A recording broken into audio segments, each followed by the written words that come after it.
الرحمن الرحیم۔ United nation کا جو اجلاس آج ہو رہا ہے جی، یہ پاکستان کی بہت بڑی کامیابی ہے، لیکن ریئلٹی چیک بھی میں ساتھ ساتھ رکھنا چاہتا ہوں، وہ بھی آپ کے سامنے ایک کلیئر پکچر دینا چاہتا ہوں۔ اگر ہم سمجھ رہے ہیں کہ ہمیں فوری طور پہ کوئی ریلیف مل جائے گا یا فوری طور پر امیڈیٹلی کوئی ایسی چیز یونائٹڈ نیشن سے سامنے آ جائے گی جس سے ہمیں کوئی بہت بڑی کامیابی مل جائے گی، میرے خیال میں وہ کہنا ذرا تھوڑا قبل از وقت ہوگا۔ ایسا نہیں ہو سکتا، اٹس اے پروسیس، جو پروسیس اب شروع ہو گیا ہے، لیکن ایک چیز بالکل کلیئر ہے کہ یہ جو پروسیس شروع ہوا ہے یہ اب رکنے والا نہیں ہے۔ مودی نے جو یہ بھی کام شروع کر دیا ہے، انڈیا کے اندر جو آزادی کی 20-22 تحریکیں چل رہی ہیں ان کے لیے بھی اس نے ایک جناب راستہ بتا دیا ہے، اور وہ راستہ یہ ہے کہ انڈیا ٹوٹنے کو جا رہا ہے۔ انڈیا ٹوٹنے کو اس لیے جا رہا ہے کہ جو 21-22 پروونسز کے اندر، انڈیا کے اندر جو آزادی کی تحریکیں چل رہی ہیں وہ انڈین میڈیا نہیں بتاتا۔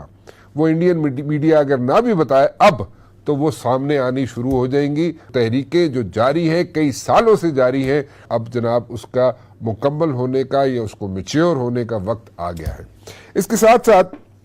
را جو ہے جی وہ بالکل ایکٹیو تھا پاکستان میں، ایکٹیو ہے پاکستان میں، اور ایکٹیو رہے گا پاکستان میں، کیونکہ وہ جس طریقے سے پاکستان کے اندر ٹیررزم پھیلا رہا ہے، آج ہم نے پھر دوبارہ اس کو دیکھا جناب کوئٹہ کے اندر جو 2 دھماکے ہوئے۔ اس میں کوئی شک نہیں ہے کہ را اس میں اپنا رول پلے کر رہا ہے، اور اس میں کوئی دو رائے نہیں ہونی چاہیے کہ را جو ہے اپنے آپ کو یہاں پہ اسرٹ کر رہا ہے، اسرٹ کرنے کی کوشش کر رہا ہے اور انریسٹ پھیلانے کی کوشش کر رہا ہے پاکستان کے اندر۔ Pakistan is acting like a responsible nuclear state, but پھر کہوں گا، زور دے کے کہوں گا کہ انڈیا ہمیں اس نہج تک نہ لے کے جائے کہ جہاں پہ ہمیں بھی کوئی رسپونڈ کرنا پڑے، اور اگر ہمیں رسپونڈ کرنا پڑا تو یہ پورا ریجن جو ہے، یہ پورا خطہ جو ہے ایک نیوکلیئر وار کی طرف جا سکتا ہے۔ نیوکلیئر وار کو رول آؤٹ نہیں کیا جا سکتا۔ سو ایک بہت سچویشن ہے، اٹس اے سیریس سچویشن، اور جو انٹرنیشنل آرگنائزیشنز ہیں اس میں ایک آرگنائزیشن کی بات نہیں کر رہا، میں اس میں مختلف آرگنائزیشنز کی بات کر رہا ہوں کہ ان کو اپنا رول پلے کرنا پڑے گا، اور اگر وہ جلد از جلد اپنا رول پلے نہیں کریں گے اور انڈیا کو پریشرائز نہیں کریں گے، اور اپنی جو اکنامک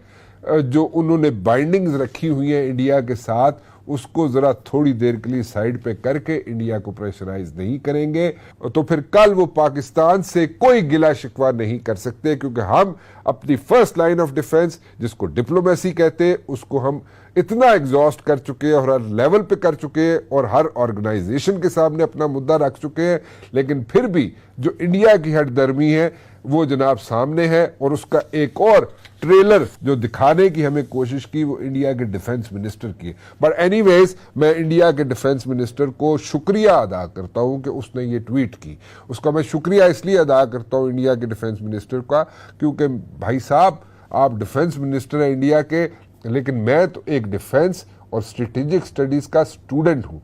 انڈیا 2003 میں ہی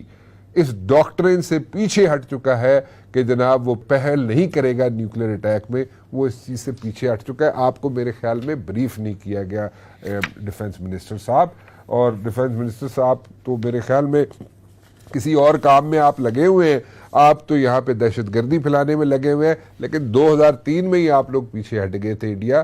کہ جناب میں پہل نہیں کروں گا نیوکلیئر اٹیک کرنے میں۔ سو آپ کو میرے خیال میں بریف نہیں کیا گیا، آپ کی نہ سمجھی ہے، تھوڑا سا سمجھ کے بوجھ کے پھر ٹویٹ کیا کریں، پوچھ لیا کریں آگے پیچھے کسی سے، تو وہ زیادہ بہتر ہوگا۔ میں ایک مشورہ دے رہا ہوں ڈیفنس منسٹر انڈیا کے۔